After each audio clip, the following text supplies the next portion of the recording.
സ്തോത്രം. ദൈവത്തിൻ്റെ പരിശുദ്ധ നാമം വാഴ്ത്തപ്പെടട്ടെ. മനോഹരമായ സങ്കീർത്തനമാണ് നമ്മൾ കേട്ടുകൊണ്ടിരുന്നത്. 41 സങ്കീർത്തനം അല്ലേ? അതിൻ്റെ അത്യാവശ്യം വേണ്ടുന്ന എല്ലാ ഘടകങ്ങളും നിങ്ങൾക്ക് ലഭ്യമായി കഴിഞ്ഞു. എന്താണ് എൻ്റെ ബാക്ക്ഗ്രൗണ്ട് അല്ലേ, അതിൻ്റെ ബാക്കി ഡീറ്റെയിൽസ് എല്ലാം കിട്ടിക്കഴിഞ്ഞു. ഞാൻ ബാക്ക്ഗ്രൗണ്ട് അല്ല പ്രസംഗിക്കുന്നത് നിങ്ങൾക്കറിയാം. അതിൽ നമുക്ക് 13 വാക്യമാണ് കാണാൻ പറ്റുന്നത്. അതിലെ ആദ്യത്തെ 3 വാക്യം അങ്ങ് മാറ്റി നിർത്തിയാൽ അതിൻ്റെ പ്രധാനപ്പെട്ട ട്വിസ്റ്റ് 4-ാമത്തെ വാക്യത്തിലാണ്. ഇവിടെ ഞാനിങ്ങനെ നോക്കിയപ്പോൾ ദാവീദിൻ്റെ ഒരു ഉടായിപ്പാണ് കാണുന്നത് അല്ലേ. എന്ന് പറഞ്ഞാൽ നമുക്കത്ര അങ്ങോട്ട് ഫോളോ ചെയ്യാൻ പറ്റിയ സാധനം അല്ല ഇത്. പിന്നെ എന്തിനാണ് നമ്മൾ വായിക്കുന്നതെന്ന് ചോദിച്ചാൽ, വായിക്കണം, പഠിക്കണം. കാരണം നമ്മളിൽ പലരും ദാവീദിലും വലിയവന്മാരാണ് അല്ലേ. എന്തോന്നില് ഉടായിപ്പില് അല്ലേ. ദാവീദും ശലോമോനും ഒക്കെ നമ്മളൊക്കെ നിന്നാൽ പരാജയപ്പെടേണ്ടി വരും. അന്നവരൊക്കെ രാജാക്കന്മാരായിട്ടിരുന്നു എന്ന കാര്യം ശരിയാണെങ്കിലും ഇപ്പോൾ നമ്മളൊക്കെ അതിനേക്കാൾ മികച്ചവരാണ് എന്നുള്ളത് നമുക്ക് പഠിക്കുമ്പോൾ മനസ്സിലാവും അല്ലേ. അല്ലാതെ നമ്മൾ ഡീസൻ്റ് ആണ്, വേറെ കുഴപ്പമൊന്നുമില്ല. ഇത് പഠിച്ചാൽ മനസ്സിലാവും. സ്വാഭാവികമായ ഒരു വിശദീകരണമാണ് 5 മുതൽ നമ്മൾ കാണുന്നത്. പൊതുജനത്തിൽ നിന്ന് നമുക്ക് ലഭ്യമാകുവാൻ സാധ്യതയുള്ള സ്വാഭാവികമായ ഒരു വിശദീകരണം. അതിനകത്ത് നത്തിങ് സ്പെഷ്യൽ അല്ലേ, എന്തെങ്കിലും പ്രത്യേകതയുള്ള എന്തെങ്കിലും അതിനകത്ത് കാണുന്നില്ല. Nothing rare. അതിനെന്താ പറയുക, പത്രോസ് പറയുന്നൊരു വാക്യമുണ്ട്, ഒരു അപൂർവ കാര്യം സംഭവിച്ചു എന്ന് വെച്ച് നിങ്ങൾ ആശ്ചര്യപ്പെടണ്ട അല്ലേ. എന്ന് പറഞ്ഞാൽ ക്രിസ്ത്യാനിക്ക് പീഡ എന്ന് പറയുന്നത് ഒരു അപൂർവമായ കാര്യമല്ല. നമ്മളതിനെ ന്യൂസ് ആക്കി ഇടേണ്ട കാര്യമൊന്നുമില്ല. അത് സാധാരണ നടക്കുന്നത്. ക്രിസ്ത്യാനിയാണോ പീഡിപ്പിക്കപ്പെടേണ്ടത് അത്യാവശ്യമാണ്. അതിനുവേണ്ടി പ്രത്യേകിച്ച് നമ്മളൊരു ഫോറം ഒന്നും ഉണ്ടാക്കി, അതിനുവേണ്ടി ഒരു പ്രത്യേക ഗ്രൂപ്പ് ഒന്നും ഉണ്ടാക്കി നമ്മൾ കിടന്ന് റിസ്ക് എടുക്കേണ്ട കാര്യമൊന്നുമില്ല. ക്രിസ്ത്യാനിയാണോ പീഡ അവൻ അവകാശപ്പെട്ടതാണ്. അതിന് പറ്റുമെങ്കിൽ നമ്മൾ ക്രിസ്തുവിനോട് ചേർന്നാൽ മതി അല്ലേ. പീഡ അവകാശപ്പെട്ടതാണ്. ഏത് രീതി പീഡ വരുമെന്ന് ചോദിച്ചാൽ അതൊന്നും അറിയാനൊക്കില്ല. ഏത് രീതിയിൽ കൊണ്ടുവന്നാൽ നമ്മളെ ശരിയാക്കാം ആ രീതിയിൽ വരും. നമ്മൾ ശരിക്കും റോഡിലിട്ട് അടിക്കുന്നതായിരിക്കും വരിക. ചിലരെ വീട്ടിലിട്ട് അടിക്കും അല്ലേ. എല്ലാവരും റോഡിലിട്ട് അടിച്ചാൽ ചിലപ്പോൾ എന്താ പറയുക, അത് ശരിയായെന്ന് വരില്ല. ചിലരെ കർത്താവ് വീട്ടിലേൽപ്പിക്കും. അത് എവിടെയാണ് കർത്താവിന് അറിയാതെ. നമ്മളാരും അങ്ങോട്ട് പറഞ്ഞൊന്നും കൊടുക്കണ്ട. God nose everything very well. കർത്താവ് എൻ്റെ ഭംഗിയായിട്ട് ചെയ്തോളൂ. നിങ്ങൾ മിണ്ടാതെ ഇരുന്ന് കൊടുത്താൽ മാത്രം, എഴുതി ഓടാതിരുന്നാൽ മതി, ഇരുന്ന് കൊടുത്താൽ മാത്രം മതി. LDF പറഞ്ഞ പോലെ എല്ലാം ശരിയാവും അല്ലേ. എല്ലാം ശരി, അതിനകത്ത് ഒരു വ്യത്യാസമൊന്നുമില്ല. ഇവിടെ അദ്ദേഹം പറയുന്ന 4-ാമത്തെ വാക്യം ഇവിടെ കിടക്കട്ടെ, ഞാൻ 5 തൊട്ട് വായിക്കാം. അവൻ എപ്പോൾ മരിച്ച് അവന്റെ പേര് നശിക്കുമെന്ന് എൻ്റെ ശത്രുക്കൾ എന്നെ കുറിച്ച് ദോഷം പറയുന്നു. ഇത് ദോഷമൊന്നുമല്ല, ഇതെപ്പോഴും പറയേണ്ടുന്ന കാര്യമാണ്. നമ്മളെക്കുറിച്ച് നമ്മുടെ ശത്രുക്കൾ പറയേണ്ടുന്ന കാര്യമാണിത്. നമ്മളും നമ്മുടെ ശത്രുക്കളെ കുറിച്ച്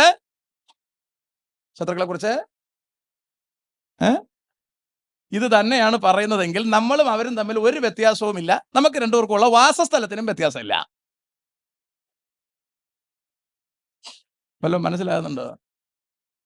അവൻ നമ്മളെക്കുറിച്ച് നമ്മുടെ ശത്രു പറയേണ്ടത് ഇതാണ്. എന്താണ്? യവൻ എപ്പോ ചാവുമെന്നോ.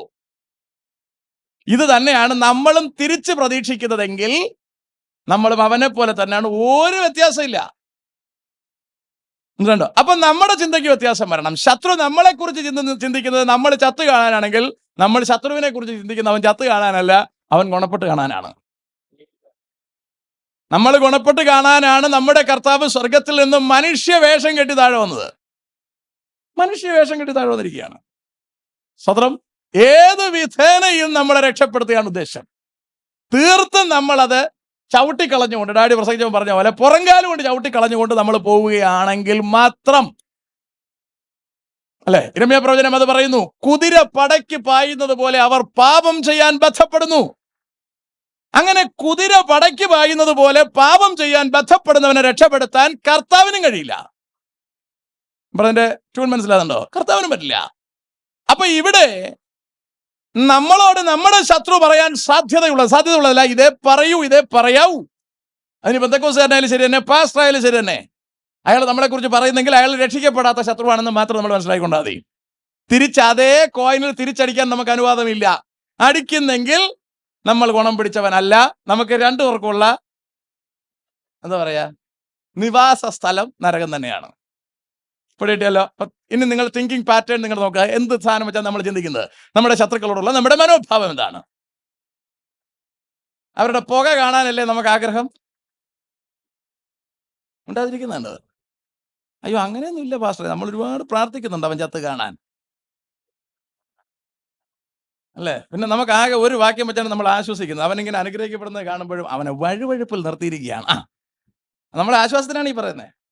നമുക്ക് അത്രയ്ക്ക് സഹിക്കുന്നില്ല അവൻ രക്ഷപ്പെടുന്നത്, അവൻ ഗുണം പിടിക്കുന്നത് നമുക്കും കൂടെ പിടിക്കുന്നില്ല. അപ്പൊ നമ്മൾ ആശ്വസിക്കുന്നത് ഈ വാക്യം വെച്ചിട്ട് അവനെ വഴുവഴുപ്പിൽ നിർത്തിയിരിക്കുകയാണ്. നമ്മൾ നടക്കുന്നത്, നമ്മൾ വഴുവഴുപ്പിൽ കിടക്കുകയാണ്. സ്തോത്രം, പ്രൈസ് ദി ലോർഡ്. നമ്മൾ ഗുണം പിടിക്കണം. ഓരോ ദിവസം കഴിയുന്നവർ നമ്മൾ ഗുണം പിടിക്കണം. ഗുണം പിടിക്കുന്നില്ലെങ്കിൽ നോ ഗുണം. തിരിച്ചു വരാം. 6, ഒരുത്തൻ എന്നെ കാണാൻ വന്നാൽ അവൻ കപട വാക്ക് പറയുന്നു. അവൻ കപട വാക്ക് പറയുന്നു. നമ്മളെ കട്ടിൻ്റെ അടുത്തൊക്കെ വന്നിരുന്ന് ആശ്വസിപ്പിച്ചിട്ട് വെളിയിൽ ചെന്നിട്ട് പറയും, പാവം, ഇനി വലിയ നീളം പോവില്ല. എന്നാൽ ഇത് അകത്തിരുന്ന് പറയത്തത് അവൻ. അകത്തിരുന്നവന്റെ കട്ടിൽ ചെന്നിരുന്ന് പറഞ്ഞ ഒന്നും പേടിക്കണ്ട, എല്ലാം ശരിയാവും. എന്നിട്ട് വെളിയിൽ ചെന്ന് കമ്മിറ്റിക്കാരത്തേക്ക് വിളിച്ച് പറയണം, പെട്ടി ബുക്ക് ചെയ്ത കേട്ടോ, സംഭവം ഈ ആഴ്ച തന്നെ കാണും. നമുക്ക് വേറെ ഈ ആഴ്ച വീട്ടു പ്രാർത്ഥനയൊന്നും വയ്ക്കണ്ട, ഈ ആഴ്ച ദൂരെ ജോലിക്കൊന്നും ആരും പോകണ്ട, എല്ലാവരും തയ്യാറായിട്ട് നിന്നാൽ മതി, ഇതിപ്പോൾ ശരിയാവും. നമ്മളാരാ? നമ്മൾ പിശാചിന്റെ ആൾക്കാരാ. അല്ല, കട്ടിലിൽ ചെന്നിരുന്ന് രണ്ടും ഒന്നായിരിക്കണം, വാക്കുകൾ ഒന്നായിരിക്കണം. അല്ല, അയാളുടെ അടുത്ത് പറയണം ചത്തുവും കേട്ടോ. അത് പറയാനുള്ള ആംപിയർ അല്ലെങ്കിൽ ആ പണിക്ക് പോകരുത്. ശ്രദ്ധിക്കുന്നുണ്ടോ? അതെവിടെ പറയണ്ടോ? ഒരുത്തൻ എന്നെ കാണാൻ വന്നാൽ അവൻ കപട വാക്ക് പറയുന്നു, അവന്റെ ഹൃദയം നീതികേട് സംഗ്രഹിക്കുന്നു, അവൻ പുറത്തു പോയി പ്രസ്താവിക്കുന്നു. സംഭവം പിടികിട്ടിയല്ലോ. അവൻ വന്നിരുന്ന് പറയുന്നത് ഒന്നും പേടിക്കണ്ടെന്ന്, അവന്റെ ഹൃദയത്തിൽ നീതികേടാണ്, അവൻ വെളിയിൽ ചെന്ന് പറയുന്നത് ആ നീതികേടാണ്. ഇതാണ് നോർമൽ മനുഷ്യൻ പറയേണ്ടുന്ന സാധനം. ഇത് തന്നെയാണ് നമ്മളും പറയുന്നതെങ്കിൽ നമ്മളും സാധാരണക്കാരനാണ്, വിശുദ്ധനല്ല എന്നാണ് പറഞ്ഞ വാക്കിന്റെ അർത്ഥം. പരുവക്കേടായി എന്ന് എനിക്ക് മനസ്സിലായി. ഇനി 7-ാം വാക്യം. എന്നെ പകയ്ക്കുന്നവരൊക്കെയും എനിക്ക് വിരോധമായി തമ്മിൽ മന്ത്രിക്കുന്നു. അപ്പൊ എന്നെ പകയ്ക്കുന്നവരുണ്ട്, ആരാ? ബാലു അരുണും. ഇവർ രണ്ടുപേരും കൂടെ മന്ത്രിക്കുന്ന എന്താണ്? എനിക്ക് വിരോധമായിട്ടാണ്.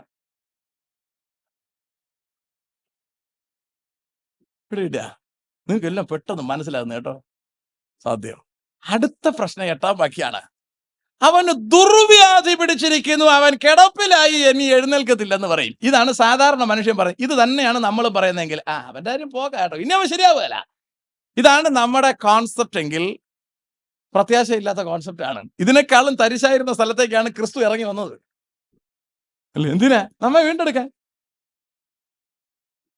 വീണ്ടെടുക്കാൻ ഇവിടെ വരുമ്പോൾ എന്തെങ്കിലും പ്രതീക്ഷയ്ക്ക് വകയുണ്ടായിരുന്നിട്ടല്ല വന്നേ. സകല പ്രതീക്ഷകളും തകർന്ന് 400 കൊല്ലം ഇരുണ്ട യുഗം, ഡാർക്ക് ഏജ് കഴിഞ്ഞിട്ടാണ് ക്രിസ്തു ഇറങ്ങി വരുന്നത്. യോഹന്നാൻ വന്ന് പ്രസംഗിക്കുന്നുണ്ടോ? ഒരുത്തൻ എന്റെ പറയാൻ വരുന്നുണ്ട്, വന്ന് നോക്കട്ടെ നടക്കുമെന്ന് അറിഞ്ഞൂടാ. നമ്മളാണെങ്കിൽ അങ്ങനെ പറയുള്ളൂ. 400 കൊല്ലം കൊണ്ട് ഇവിടെ ഒരു വെളിച്ചമില്ല, ഇനി ഒരുത്തൻ വരാൻ പോവാണ്, അവന്റെ ചെരുപ്പിന്റെ വാറടിക്കാനൊന്നും എനിക്കറിയാല, അന്ന് വല്ല നടക്കുമെന്ന് നോക്കാം. ഇങ്ങനല്ല യോഹന്നാൻ പറയുന്നത്. യോഹന്നാൻ പറയുന്നത്, സർപ്പസന്തതികളെ എന്താ എന്റെ പറയ ഒരുത്തൻ വരികയാണ്, നിനക്ക് തീയിലിട്ട് കളയും. കേട്ടോ, അതാണ് സാധനം. അപ്പൊ അത്തരത്തിലൊരു പ്രത്യാശ നമുക്ക് വേണം, വിശ്വാസം നമുക്ക് വേണം. അല്ലാതെ ഇനി ഇതൊന്നും ശരിയാകത്തൊന്നുമില്ല, എല്ലാം നശിച്ചു, ഇനി ഇത് ചുട്ടുകളഞ്ഞാൽ മതി, അങ്ങനെ ചിന്തിക്കരുത്. കണ്ടോ, അതാരാ ചിന്തിക്കുന്നത്? അത് നമ്മളെ കുറിച്ച് ദുഷ്ടനാണ് ചിന്തിക്കുന്നത്. ഇങ്ങനെ ചിന്തിക്കാൻ ഒരു ദുഷ്ടനെ പറ്റൂ. നമുക്കും ആരെക്കുറിച്ചെങ്കിലും ഇങ്ങനെ ചിന്തിക്കാൻ പറ്റുമെങ്കിൽ ആരുണ്, അവൻ ഇനി രക്ഷപ്പെടുത്തൊന്നുമില്ല, അല്ലേ? അല്ലെ, നമ്മൾ ആരെ കുറിച്ച് ആയിക്കോട്ടെ, ഇനി അവന്റെ കാര്യം പാടാ കേട്ടോ എന്ന് നമ്മൾ പറയുന്നുവെങ്കിൽ നമ്മൾ ഭോഷനാണ്. റൈറ്റ്? ഇനി താഴേക്ക് വരട്ടെ. എന്നെ വിശ്വസിച്ചവനും എന്റെ അപ്പം തിന്നവനുമായ എന്റെ പ്രാണസ്നേഹിതൻ. Shall I read English for you? Even my own close friend in whom I trusted. എന്റെ ക്ലോസ് ഫ്രണ്ട്, ഞാൻ അവനിൽ ആശ്രയിച്ചിരിക്കുകയാണ്. I M trusted. ഞാൻ അവനിൽ ആശ്രയിച്ചു. ഞാൻ അവന്റെ വണ്ടി കയറിയിരുന്നു. അവൻ എന്ത് ചെയ്തു? അവരുടെ കുഴിയുടെ കരച്ചതപ്പോൾ അവൻ ചാടിയിട്ട് എന്നെ വണ്ടിയോടുകൂടി കുഴി തള്ളി. ഞാൻ അവനെ അങ്ങ് വിശ്വസിച്ചു എന്ന് പറയില്ലേ? അതാണ് ഇവിടെ പറയുന്നത്. Even my own close friend in whom I trusted, who ate my bread. എന്റെ ഫുഡ് അവൻ തിന്നു. എന്താ പറയുന്നത്? Has lifted up his heel against me, simply betraying me. എന്നെ ചതിച്ചെന്നാ പറയുന്നത്. സ്നേഹിതൻ, എന്റെ കൂടെ ഇരുന്നവൻ എന്നെ ചതിച്ചു. ചതിയുടെ ഒരു ഫേസ് ഫസ്റ്റ് വളരെ സോഫ്റ്റ് ആയിരിക്കും. ചതിയുടെ ഒരു ഫേസ് അതാണ്. തുറന്ന് ശാസിക്കുന്നതാണ് നല്ലതെന്നാ വചനം പറയുന്നത്. തുറന്ന് ശാസിക്കുന്നത്. ചതിയുടെ ഒരു ഫേസ് എന്ന് പറഞ്ഞാൽ തുറന്ന് ശാസിക്കാതെ മിണ്ടാതിരുന്നാൽ മതി. അതങ്ങനെ നൈസ് സോൾവ് ആയിട്ട് അങ്ങ് പോകും. എന്നിട്ട് പിന്നീട് ഒന്ന് കുഴിക്കാത്ത പോകും. അല്ലേ? നിങ്ങൾ എൻ്റെ വണ്ടി മേടിച്ചോണ്ട് പോവുകയാണ്. അപ്പൊ അതിന്റെ എന്താ പറയാ, ബ്രേക്ക് ഇച്ചിരി കുറവാണ്. അപ്പൊ ഞാൻ നിങ്ങളടുത്ത് പറഞ്ഞില്ല, കുഴപ്പമില്ല കേട്ടോ, ഇതെല്ലാം സൂപ്പറാണ്, ഒന്നും പേടിക്കല്ല, പൊക്കോളൂ എന്ന് പറഞ്ഞിട്ട് നിങ്ങൾക്കും വലിയ സന്തോഷമായി. വണ്ടിയും കിട്ടി, കാര്യങ്ങളെല്ലാം ഓക്കെ ആയി, കയറി നിങ്ങൾ പോവാണ്. കുഴിക്കാത്ത മറിഞ്ഞ് വിളിച്ചിട്ട് വിളിക്കും, എന്തേ കിടക്കണോ? നല്ല ബ്രേക്കായിരുന്നു അല്ലേ? ആ ബ്രേക്ക് ഇച്ചിരി കുറവാണ്, അഡ്വാൻസ് ആയിട്ട് പിടിക്കണം, അല്ലെങ്കിൽ ഇവിടുന്ന് 2 പേര് ടൈറ്റ് ചെയ്തുകൊണ്ട് പോകും എന്ന് പറഞ്ഞാൽ ചിലപ്പോൾ എൻ്റെ വണ്ടി ചോദിച്ച ആൾക്ക് തോന്നും ഇയാൾ തരാതിരിക്കാൻ വേണ്ടി പറയുന്നതാണ്. ഞാൻ 2-3 ന്യായം പറഞ്ഞു. ഒന്ന് പറഞ്ഞു ബ്രേക്ക് കുറവാണ്, ഇച്ചിരി അഡ്വാൻസ് ആയിട്ട് അവിടെ വേണമെങ്കിൽ ഇവിടെ ചവിട്ടണം, പിന്നെ വേണമെങ്കിൽ 2 പേര് ടൈറ്റ് ചെയ്തുകൊണ്ട്. അപ്പം 3 കാര്യം ഞാൻ പറയുമ്പോൾ സ്വാഭാവികമായിട്ടും അതിബുദ്ധിയുള്ളവൻ ചിന്തിക്കും, ഒഴികഴിവ് പറയുന്നതാണ്, അവൻ്റെ വണ്ടിയും വേണ്ട, ഒന്നും വേണ്ട. ഇത് പറയാതെ മര്യാദയ്ക്ക് നോക്കൂ അല്ലേ? ബ്രേക്ക് ഞാൻ ചവിട്ടിയാലേ കിട്ടുള്ളൂ, കാരണം എനിക്കറിയാം എവിടെ ചവിട്ടിയാൽ നിൽക്കുമെന്ന്. ആദ്യമായിട്ട് എടുത്തോണ്ട് ഉള്ളവർ കിട്ടുകയല്ല. അപ്പൊ അത് പറഞ്ഞാൽ ചിലപ്പോൾ അയാൾക്ക് ബുദ്ധിമുട്ടായിട്ട് തോന്നും, പക്ഷെ പറഞ്ഞേ പറ്റൂ. ഞാനതൊരു സിമ്പിൾ കാര്യം പറഞ്ഞതാണ്. നമ്മൾ സ്ട്രോങ് ആയിട്ട് അതിനെ എന്താ പറയാ ശാസിച്ചാൽ ചിലപ്പോൾ നമുക്ക് ആദ്യം ഇഷ്ടപ്പെടില്ല, പിന്നീട് ശരിയായിക്കോളും അല്ലെ? അതാണ് നീതിമാന്റെ ശാസന തലയ്ക്ക് എണ്ണയെന്ന് പറയുന്നത്. തലയ്ക്ക് എണ്ണയെന്ന് പറഞ്ഞാൽ തേച്ച ഉടനെ ഗുണം ചെയ്യില്ല, അത് കുറെ കഴിയുമ്പോഴേ ഗുണം ചെയ്യുള്ളൂ. തേച്ച ഉടനെ എവിടെ ഗുണം ചെയ്യാനാ? തേച്ച ഉടനെ മുടിയൊക്കെ ഒരുമാതിരി ഇങ്ങനെ ചപ്പി വൃത്തികേടായിട്ടിരിക്കും, എരുമ നക്കിയതുപോലെ ഇരിക്കും അല്ലെ? കുറെ കഴിയുമ്പോൾ അത് തലയ്ക്ക് തണുപ്പാണ്. കിട്ടുന്നുണ്ടോ നിങ്ങൾക്ക്? അതിന് ടൈം എടുക്കും. ഉറക്കം വരുന്നുണ്ടോ? എണച്ചിട്ട് അറിയുമോ? സാരല്ല, കുറെ നേരം എടുക്കും ഇത്, അതുകൊണ്ട് എണച്ചിട്ട് അറിയും. അപ്പൊ നിങ്ങൾ കേട്ടോ, അപ്പൊ സ്വാഭാവികമായും എന്നെ ഞാൻ വിശ്വസിച്ചവൻ എനിക്കിട്ട് പണിയണം. അതാണ് എന്തോന്ന് സ്വാഭാവികമായ നാട്ടു നടപ്പ്. അതാണ് നല്ല മലയാളം, നാട്ടു നടപ്പ്. അതുപോലെ തന്നെയാണ് നമ്മൾ നടക്കുന്നതെങ്കിൽ നമ്മളെ രക്ഷിക്കാൻ കർത്താവ് വന്നിട്ട് കാര്യമില്ല. നമ്മൾ ഒരുത്തന്റെ ബ്രെഡ് തിന്നിട്ടുണ്ടെങ്കിൽ അവനെ നമ്മൾ ചതിക്കാൻ പാടില്ല. അവനൊരു അപകടം പറ്റുന്നെങ്കിൽ അത് പറയാൻ നമ്മൾ ബാധ്യസ്ഥനാണ്, തല പോയാലും. സ്വതന്ത്രം അല്ലാതെ അയാളുടെ അപ്പോഴത്തെ സുഖവും പിന്നെ അയാളുടെ ബ്രെഡ് കിട്ടാനുള്ള സുഖം അല്ല നമ്മൾ നോക്കാൻ. കൃത്യമായി അത് പറയാൻ നമ്മൾ തയ്യാറാവണം. അത് നമ്മുടെ ഉത്തരവാദിത്വമാണ്. ബ്രെഡ് തിന്നിട്ടുണ്ടെങ്കിൽ നമ്മുടെ ഉത്തരവാദിത്തമാണ്. ഞാൻ നിങ്ങളുടെ എല്ലാവരുടെയും വീട്ടിൽ നിന്ന് ഫുഡ് കഴിച്ചിട്ടുണ്ടെന്നാണ് ഞാൻ ചിന്തിക്കുന്നത്. എന്താ പറയാ, നിർദ്ദേശിക്കേണ്ടുന്ന ഉത്തരവാദിത്വം എനിക്കുണ്ട്. എനിക്ക് ചെയ്തേ വരുന്നുള്ളൂ. മനസ്സിലാകുന്നുണ്ടോ? അടുത്ത് പറയാ, ഞാൻ ഇനി ട്വിസ്റ്റ് ആണ്. അപ്പൊ ഇത്ര എന്താണ് നോർമൽ ഒരു മനുഷ്യൻ സ്വാഭാവികമായി ചെയ്യേണ്ടുന്ന നാട്ടു നടപ്പ്, അതേ ഇവിടെയും ചെയ്തിട്ടുള്ളൂ. ഇത് ചെയ്യാനല്ല നമ്മളെ വിളിച്ചിരിക്കുന്നത്. ഇനി ഒരു ട്വിസ്റ്റ് വരികയാണ്. ഇയാൾ ആവശ്യപ്പെടുകയാണ്, ഞാൻ അവർക്ക് പകരം ചെയ്യേണ്ടതിന് യഹോവേ കൃപ തോന്നി എന്നെ എഴുന്നേൽപ്പിക്കണം. നല്ല വാക്യാണ് കേട്ടോ, എനിക്ക് ഇഷ്ടപ്പെട്ടത്. But you O Lord be gracious to me and restore my health so that I may repay എന്ന് പറഞ്ഞാൽ എനിക്ക് അവന് പകരം കൊടുക്കണം കേട്ടോ. ഇച്ചിരി ആരോഗ്യം കിട്ടിയെങ്കിൽ കൊള്ളായിരുന്നു. ഇത് പഴയ നിയമത്തിലെ കഥയാണ്. ഇത് നമ്മൾ എടുത്ത് പിടിക്കരുത്. നമുക്ക് ഈ വാക്യങ്ങളാണ് ഇഷ്ടം. ഇതൊക്കെ വായിക്കുമ്പോഴാണ് നമുക്ക് ചോര തിളയ്ക്കുന്നത് അല്ലെ? നമുക്കൊരു ആത്മശാന്തി വരുന്നത് ഇതൊക്കെ വായിക്കുമ്പോഴാണ്. നോ, ഇത് നമുക്ക് വേണ്ട. ഞാൻ അവർക്ക് പകരം ചെയ്യേണ്ടത് എനിക്ക് ആരോഗ്യം തരണം കർത്താവേ, എന്നെ എഴുന്നേൽപ്പിക്കണം. ഇപ്പൊ തീരെ എനിക്ക് കഴിക്കാൻ പോയ എഴിച്ചിട്ട് ഒരു കല്ലെടുത്ത് ഒരേറി അവന് കൊടുക്കാനുള്ള കൃപ, അത് മാത്രം മതി. അവൻ വിടുന്നില്ലേലും വേണ്ട, അല്ല ഒരേറെ എനിക്ക് കൊടുക്കണമെന്ന് ഭയങ്കര ആഗ്രഹം. നീ എന്നോട് കരുണ കാണിക്കണം. ഇങ്ങനെ ശിംശോൻ പ്രാർത്ഥിച്ചത്, കർത്താവെ ഒരിക്കലത്തേക്ക് സഹായിക്കണം. എന്തിനാണ്? ഇതെല്ലാം കൂടെ വലിച്ചു പറിച്ച് താഴെ ഇട്ട് ചാവാൻ. കർത്താവ് പറഞ്ഞ എന്നാ ആയിക്കോട്ടെ. ഇത് പുതിയ നിയമത്തിൽ കർത്താവ് തരില്ല. പുതിയ നിയമത്തിൽ ആ സെറ്റപ്പേ ഇല്ല. പുതിയ നിയമത്തിൽ പത്രോസ് വാളെടുത്തു, പത്രോസിന്റെ അടുത്ത് അകത്തിട്ടോ. അല്ല, ഒരിക്കൽ വെട്ടാൻ ഒറ്റ വെട്ട്.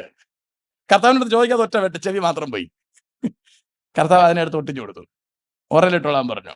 കാര്യം ഇതുകൊണ്ട് കാര്യമില്ല. യൂദ അവൻ വാങ്ങിച്ച കയറിൽ അവൻ തന്നെ തൂങ്ങേണ്ടി വന്നു.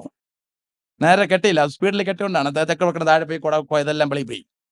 എന്റെ ശത്രു, അടുത്ത് വേറൊരു ടെക്നിക്കാണ്, എന്റെ ശത്രു എന്നെ ചൊല്ലി ജയഘോഷം കൊള്ളാതിരിക്കുന്നതിനാൽ നിനക്ക് എന്നിൽ പ്രസാദമായിരിക്കുന്നു എന്ന് ഞാൻ അറിയുന്നു. എന്ന് പറഞ്ഞാൽ അവിടെ ഒരു ചെറിയൊരു ലുടുക്ക് പരിപാടി വയ്ക്കുകയാണ്. എന്താ പരിപാടി? കർത്താവേ, എന്റെ ശത്രു ഇങ്ങനെയൊക്കെ ആണെങ്കിലും എന്റെ തലയുടെ മേളിൽ അവൻ കയറി മറിയാത്തത് കൊണ്ട് എനിക്കൊരു ഉറപ്പുണ്ട്, നീ എന്നെ സ്നേഹിക്കുന്നു, നിനക്ക് എന്നെ പ്രസാദമാണെന്ന് എനിക്കറിയാം. വാസ്തവത്തിൽ പ്രസാദമൊന്നുമില്ല. കർത്താവിനൊരു ചെറിയ അക്കിടി പറ്റി.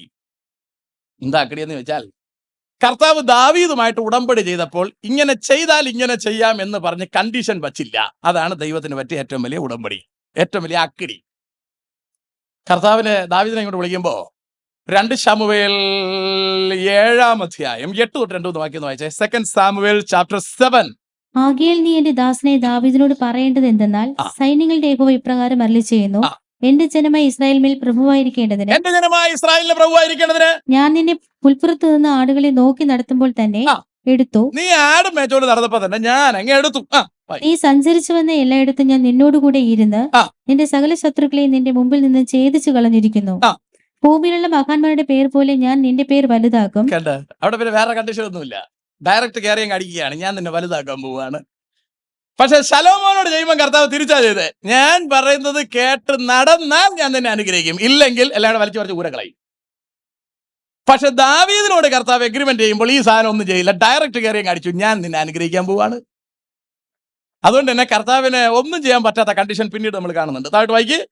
ഞാൻ എന്റെ ജനമായ ഇസ്രായേലിന് ഒരു സ്ഥലം കൽപ്പിച്ചു കൊടുക്കുകയും അവർ സ്വന്തം സ്ഥലത്ത് പാർത്ത് അവിടെ നിന്ന് ഇളകാതിരിക്കത്തക്കവണ്ണം അവരെ നടുകയും ചെയ്യും. കണ്ടോ, ഞാൻ അവരെ ഇളകാതെ നടുവെന്ന് പറഞ്ഞുകൊണ്ടാ ഇന്നും ഇസ്രായേൽ അവിടെ ഇളകാതിരിക്കുന്നത്. ഇന്നും ഇസ്രായേൽ അവിടെ നിന്ന് നശിക്കാതിരിക്കുകയാണ്. ചുറ്റുമുള്ള സകല രാഷ്ട്രങ്ങളും വളഞ്ഞിട്ട് ഇസ്രായേലിനെ അടിച്ചിട്ടും നാളിതുവരെ ഇസ്രായേലിനെ അവിടെ നിന്ന് പൂർണ്ണമായി നശിപ്പിക്കാൻ കഴിഞ്ഞിട്ടില്ല. കാരണം കർത്താവ് ദാവീദിന് വാക്കുകൊടുത്തിരിക്കുകയാണ്, ഞാൻ ഇളകാത്ത സ്ഥലം അവന് കൊടുക്കും. ഇവിടെ ഏതൊക്കെ അവൻ ഇളക്കാൻ നോക്കിയാലും നടക്കുകയല്ല. ഇത് ഫസ്റ്റ് ഉടമ്പടിയിൽ കർത്താവ് സൈൻ ചെയ്ത് പോയ സാധനമാണ്. ഈ സാധനത്തിൽ നിന്ന് കർത്താവിന് പുറകോട്ട് മാറാൻ പറ്റൂല. ഇതാണ് ഇതിലെ ഒരു പരുവക്കേട്. അതുകൊണ്ടാണ് യേശുക്രിസ്തു വരുന്നത് ദാവീദിന്റെ സിംഹാസനം ഉറപ്പിക്കാനാണ്. യേശു വരുന്നത് ദാവീദിന്റെ സന്തതിയായിട്ടാണ്. കാരണം ദാവീദിന്റെ സന്തതിയായിട്ട് വന്നയാള് ശലോമോൻ അവിടെ തൊട്ട് പൊളിഞ്ഞു. പക്ഷെ കർത്താവിന് ദാവീദിനോട് കൊടുത്ത വാക്ക് നിലനിർത്തിയേ പറ്റുള്ളൂ. അത് കളയാൻ കർത്താവിന് പറ്റൂല. ഇപ്പൊ ഉടമ്പടി ലംഘിക്കാതിരിക്കാൻ കർത്താവ് കാണിക്കുന്ന പരിപാടിയാ. ഇതിനെ നമ്മുടെ ദാവീദ് ഇവിടെ ഒരു അഡ്ജസ്റ്റ് ചെയ്ത് ഒപ്പിച്ചു. ദാവീദ് പറയാം, നിനക്ക് എന്റെ അടുത്ത് കരുണയുള്ളത് കൊണ്ടാണ് ഇങ്ങനെ. അങ്ങനല്ല, ഇതിനകത്തൊരു പരുവക്കേട് പറ്റിയോണ്ടാണ് ഇങ്ങനെ. വാസ്തവത്തിൽ നമ്മളിൽ പലരും ഇന്ന് ജീവിച്ചിരിക്കുന്നത് കർത്താവ് ആരടുത്തൊക്കെയോ കൊടുത്ത വാക്കുകൊണ്ടാണ്. ആരൊക്കെയോ കർത്താവിന്റെ മുൻപിൽ ഇടിവിൽ നിന്നത് കൊണ്ടാണ് ഞാനും നിങ്ങളുമൊക്കെ ഇന്നിങ്ങനെ ഇരിക്കുന്നത്. ഇല്ലെങ്കിൽ നമ്മളെയൊക്കെ കർത്താവ് തവിട് പൊടിയാക്കി കളഞ്ഞേനെ. എന്തോ കരുണ കൊണ്ട് ആരോടൊക്കെയോ ഉള്ള കർത്താവിന്റെ വിശ്വസ്തത കൊണ്ടാണ് ഞാനും നിങ്ങളും മുടിഞ്ഞു പോകാതിരിക്കുന്നത്. അല്ല, നമ്മളെ ഇതുകൊണ്ടാണെന്ന് കരുതരുത്. നമ്മൾ വിചാരിക്കുന്നത് നമ്മുടെ മികവ് കൊണ്ടാണ് നമ്മൾ ഇരിക്കുന്നതെന്ന്. അല്ലേ? ഞാൻ ചിലപ്പോൾ അങ്ങനെയൊക്കെ പറയാറുണ്ട്. ഞാൻ വളരെ ഒരുവിധം ഡീസന്റ് ആയതുകൊണ്ടാണ്. ഇത് നമ്മളെ ഒപ്പിക്കുന്ന ഉടായിപ്പാണിത്. നമ്മളൊക്കെ ജീവിച്ചിരിക്കുന്നത് ദൈവത്തിന്റെ കരുണ കൊണ്ടാണ്, ആരോടൊക്കെയോ ഉള്ള ദൈവത്തിന്റെ വിശ്വസ്തത കൊണ്ടാണ്. സ്തോത്രം.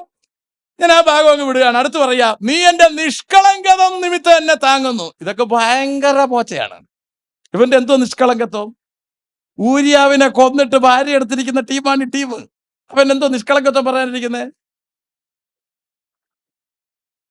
കർത്താവ് ചെയ്ത എഗ്രിമെന്റില് ഒരു ചെറിയ പരുവക്കേട് കാരണമാണ് യവൻ ജീവിച്ചിരിക്കുന്നത്. ഇല്ലെങ്കിൽ അവനെയൊന്നും തറ തൊടിയിക്കില്ല. അവന്റെ മോൻ ശലോമോനെ തറ തൊടിയിച്ചില്ല കർത്താവ്. കാരണം അവനുമായിട്ട് ഉടമ്പടി ചെയ്യുമ്പോൾ കർത്താവ് അങ്ങനെ ചെയ്താൽ, ഇങ്ങനെ ചെയ്താൽ ഇങ്ങനെ, അങ്ങനെ ചെയ്താൽ ഇങ്ങനെ, നിനക്ക് തീരുമാനിക്കാം ഞാൻ എങ്ങനെ ചെയ്യണമെന്ന്. ദാവീദിന്റെ അടുത്ത് ചെയ്യുമ്പോൾ മാത്രം കർത്താവ് പറഞ്ഞു, നീ ഒന്നും പേടിക്കണ്ട, ഞാൻ എല്ലാം ശരിയായിക്കോളാം. അവസാനം ദാവീദ് വഴിതെറ്റി.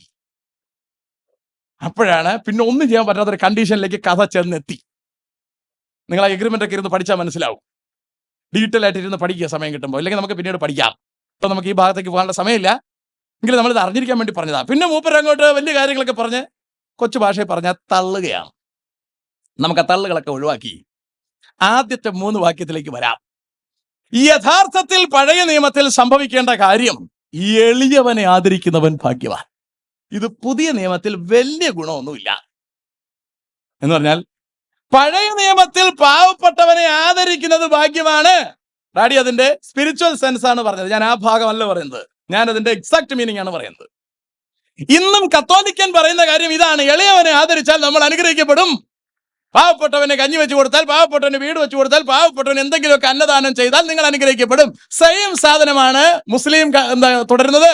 അവൻ പറയുന്നു സക്കാത്ത് കൊടുത്താൽ രക്ഷപ്പെടും. ഒരു സക്കാത്ത് കൊണ്ടും കളി ഇറക്കുകയല്ല. സക്കാത്ത് ചെയ്യുന്ന തെറ്റൊന്നും അല്ല, സക്കാത്ത് നല്ലതാണ്. സക്കാത്ത് കൊണ്ടൊന്നും കയറി പോകാൻ പറ്റത്തില്ല. ഇപ്പൊ പഴയ നിയമത്തിന്റെ സിസ്റ്റമാണ് blessed is he who considers the helpless. അനാഥനെ താങ്ങുക. അതുകൊണ്ട് അനാഥനെ താങ്ങല്ലെന്നല്ല യഥാർത്ഥം. നമുക്ക് വിശുദ്ധനായിരിക്കാൻ പ്രധാനപ്പെട്ട കാര്യം രക്ഷിക്കപ്പെടുക എന്നുള്ളതാണ്. യേശുവിനെ രക്ഷകനായി ഹൃദയം കൊണ്ട് വിശ്വസിച്ച് വായ കൊണ്ട് ഏറ്റുവാൻ, അതാ പ്രധാനം. യേശുവിനോട് ചേരുകയാണ് പ്രധാനം. ക്രിസ്തുവിന്റെ വചനമനുസരിച്ച് ജീവിക്കുമ്പോൾ സ്വാഭാവികമായും അതിലൊരു ചെറിയ ഭാഗമാണ് എളിയവനെ ആദരിക്കുക എന്നുള്ളത്. അത് ചെയ്തേ പറ്റൂ. അല്ലാതെ എളിയവനെ ആദരിച്ചുകൊണ്ട് കയറിപ്പോവാന്ന് ആരും പ്രതീക്ഷിക്കരുത്. ഞാൻ പറയാൻ മനസ്സിലാകുന്നുണ്ടോ? ഉപ്പിലിട് നമ്മുടെ ഊണിന്റെ ഒരു ഭാഗമാണ്, അല്ലാതെ ഉപ്പിലിടല്ല ഊണ്. കിട്ടി കാണുമെന്ന് പ്രതീക്ഷിക്കുന്നു. അതുപോലാണ് ഈ സാധനം. നമ്മുടെ ഊണിൽ പിക്കിള് മൂലയ്ക്ക് വെക്കുന്നത് പോലെ ഒരു ഭാഗമാണ് എളിയവനെ ആദരിക്കുക. പിക്കിളില്ലേ ശരിയാവത്തില്ല. പിക്കിളിന് പിക്കിളിൻ്റെതായ സ്ഥാനമുണ്ട്, അല്ലേ? നമുക്കിവിടെ കേരളത്തിലെ വിവാഹങ്ങൾക്ക് കൊടുക്കുന്ന ഊണിന്, സദ്യക്ക്, അത് ഇഞ്ചി തൊട്ടിങ്ങോട്ട് തുടങ്ങും. അതെല്ലാത്തിനും അതിൻ്റെതായ കാര്യമുണ്ട്. നമുക്ക് അറിഞ്ഞുകൂടുന്നേ ഉള്ളൂ. നമ്മളിങ്ങനെ ഒരറ്റത്തുനിന്ന് ഇങ്ങനെ ഇങ്ങോട്ട് അണച്ചെടുത്തിട്ട് ഇലയോടുകൂടി ഒരു മടക്കി വിടുകയാണ് പതിവ്. ഇതിന് ഓരോന്നിനും ഓരോ രീതിയുണ്ട്, അല്ലേ? അവസാനം ഒരു മോര് തരുന്നതും രസം തരുന്നതും അതിനെല്ലാം ഓരോ രീതിയുണ്ട്. ഇതെല്ലാം അങ്ങോട്ട് കംപ്ലീറ്റ് കയറുമ്പോഴേ അതിൻ്റെ ഒരു ഫില്ലിങ് ആവുള്ളൂ. ഓക്കെ. അപ്പൊ ഇവിടെ അതുപോലെ ഇതിന്റെ ഒരു ഭാഗം മാത്രമാണ് എളിയവനെ ആദരിക്കുക എന്നുള്ളത്. അപ്പൊ എളിയവനെ ആദരിക്കുന്ന, പഴയ നിയമത്തിൽ എളിയവനെ ആദരിക്കുന്നവന് കിട്ടുന്ന 5 ബ്ലെസ്സിങ് ഇതാ പിടിച്ചോ. നമ്പർ 1, അനർത്ഥ ദിവസത്തിൽ യഹോവ അവനെ വിടുവിക്കും. അനർത്ഥ ദിവസത്തിൽ എന്ന് പറഞ്ഞാൽ അവൻ അനർത്ഥം വരത്തില്ല. അനർത്ഥം വരുന്ന സമയം കർത്താവ് ആ പോയിന്റിൽ കാണും. ചെന്നങ്ങ് ഇറങ്ങി കൊടുത്താൽ മതി, അവിടെ കർത്താവ് ഇപ്പോൾ ഉണ്ട്, ഒന്നും പേടിക്കണ്ട. കിണറിൽ വീഴുകയാണ്, ഇവിടെ തന്നെ വീണോണ്ടാ മതി, താഴെ കർത്താവ് ഉണ്ട്. ഞാൻ പറഞ്ഞ ഇവിടെ കിട്ടുന്നുണ്ടോ? വേറെ ഒന്നും ടെൻഷൻ പിടിക്കണ്ട.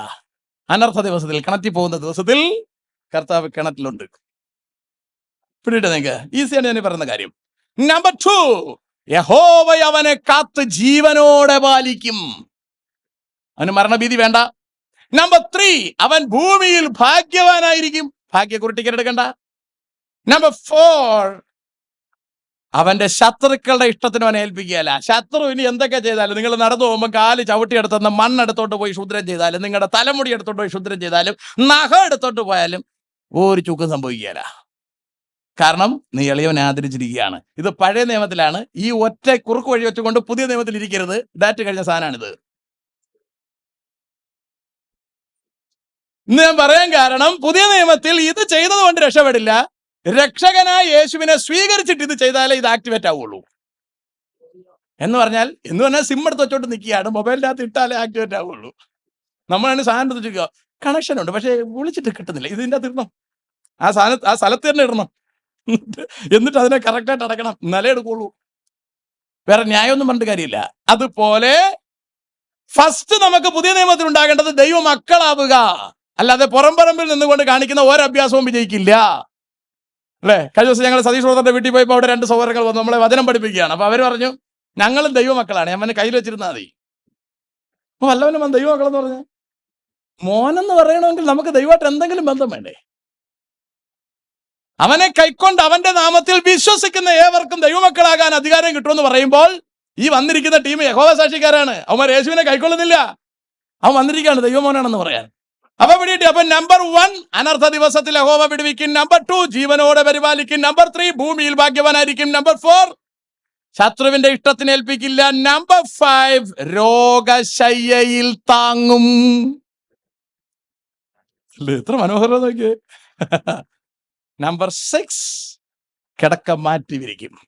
വേറെ സ്ഥലത്ത് വിരിച്ചു തരുമെന്നല്ല, രോഗത്തിന്റെ കിടക്ക മാറ്റി ആരോഗ്യത്തിന്റെ കിടക്ക തരും. ഇതിന്റെ എല്ലാത്തിന്റെയും കറക്റ്റ് പോയിന്റ് ആണ് 4-ാം വാക്യം. യഹോവേ, എന്നോട് കൃപ തോന്നി എന്നെ സൗഖ്യമാക്കണം, നിന്നോട് ഞാൻ പാപം ചെയ്തിരിക്കുകയാണ്. അത് പുള്ളി നൈസായിട്ട് പറഞ്ഞു വിട്ടിരിക്കുകയാണ്. നൈസായിട്ട് പറഞ്ഞു വിട്ടിരിക്കുകയാണ്, കണ്ടോ? അപ്പം പാപം ചെയ്തത് ഏറ്റു പറഞ്ഞത് പറയേണ്ടതും കാര്യമില്ല. പഴയ നിയമത്തിൽ ഇത് വളരെ ഗൗരവമേറിയ വിഷയമാണ്. പുതിയ നിയമത്തിൽ ഈ ഭാഗങ്ങളിൽ നമ്മൾ തിരിച്ചറിയേണ്ടുന്ന കാര്യം, എളിയവനെ ആദരിച്ചെന്ന ഒറ്റ കാരണത്താൽ നന്മകളൊന്നും കിട്ടില്ല. ആദ്യം മാനസാന്തരപ്പെടുകയാണ് വേണ്ടത്. അപ്പൊ എന്നിട്ട് എളിയവനെ ആദരിക്കണം. അപ്പൊ ഈ പറഞ്ഞ നന്മകൾ കിട്ടും. താഴേക്ക് പറഞ്ഞ കാര്യങ്ങൾ നോർമലി ഒരു മനുഷ്യൻ നമ്മളോട് കാണിക്കേണ്ടുന്ന കാര്യമാണ്. നമ്മൾ പറയും എന്നാലും അവൻ അങ്ങനെ കാണിച്ചല്ലോ, അവൻ അങ്ങനെ കാണിക്കും. അതേ കോയിനിൽ തിരിച്ച് കാണിക്കാൻ നിൽക്കരുത്, അല്ലേ? മനസ്സിലാകുന്നുണ്ടോ? ഞാൻ കഴിഞ്ഞ ദിവസത്തിൽ ഞാൻ ഒരാൾക്ക് ഒരുപാട് ഔദാര്യം കാണിച്ചിട്ടുണ്ട്. അയാൾ ഞാൻ തിരിച്ച് ഔദാര്യം പ്രതീക്ഷിച്ച് ഞാനൊരു വർത്താനം പറഞ്ഞപ്പോൾ അയാൾ പറഞ്ഞ വർത്താനം കേട്ട് ഞാൻ ഞെട്ടിപ്പോയി. പിന്നീട് ഞാൻ പറഞ്ഞു സോറി. എന്നാൽ ഞാൻ അയാളൊരു ആത്മികനാണെന്ന് പ്രതീക്ഷിച്ചിട്ടാണ് ഞാനത് പറഞ്ഞത്, അല്ലേ? എൻ്റെ നിന്ന് 100 ഔദാര്യം വാങ്ങിച്ചവൻ ഞാനൊരു 25 ഔദാര്യം പ്രതീക്ഷിക്കുന്നത് തെറ്റാണോ എന്ന് ചോദിച്ചാൽ വചനപ്രകാരം തെറ്റാണ്. ഞാൻ ആ 25 പ്രതീക്ഷിച്ചു. അപ്പൊ അയാൾ എൻ്റെ നിന്ന് 100 കൂടെയാണ് പ്രതീക്ഷിക്കുന്നത്. ഞാൻ പറഞ്ഞ മനസ്സിലാണ്ടോ? 100 ഔദാര്യം എൻ്റെ നിന്ന് പറ്റിയ ആള് ഞാൻ അയാളിൽ നിന്ന് 25 പ്രതീക്ഷിച്ചപ്പോൾ അയാൾ എൻ്റെ നിന്ന് 100 കൂടെ പ്രതീക്ഷിക്കുന്നു. 25 തരാൻ അയാളിൽ ഇല്ലെന്താനും. ഞാൻ പറഞ്ഞ മനസ്സിലാകുന്നുണ്ടോ? അപ്പൊ നമ്മൾ വിചാരിക്കും അയാൾ എന്തോ കാണിക്കുന്നു, അയാൾ ഒറിജിനലായിട്ട് ചെയ്യാനുള്ളത് കാണിക്കുന്നു, എനിക്കും പറ്റുന്നുള്ളത് ചെയ്താൽ മതി എന്ന് പറഞ്ഞാൽ ഔദാര്യം കാണിക്കാൻ പറ്റില്ല, കാണിക്കണ്ട, അല്ലേ? ഔദാര്യം അയാളിൽ നിന്ന് പ്രതീക്ഷിക്കുന്നെങ്കിൽ പ്രതീക്ഷിക്കുക. ഇത് രണ്ടും ചെയ്യുമ്പോൾ ഞാൻ അയാളെ പോലെ ആവുന്നു. അപ്പോഴേ നമുക്ക് രണ്ടുപേരും തരത്തിൽ പോവാം. ഇല്ലെങ്കിൽ കയറപ്പട പണിക്ക് പോകണം. അപ്പൊ നെഞ്ചുവേൻ എടുക്കൂലേ? നെഞ്ചുവേൻ എടുക്കുന്നത് നമ്മൾ ഭാവിയാണ്.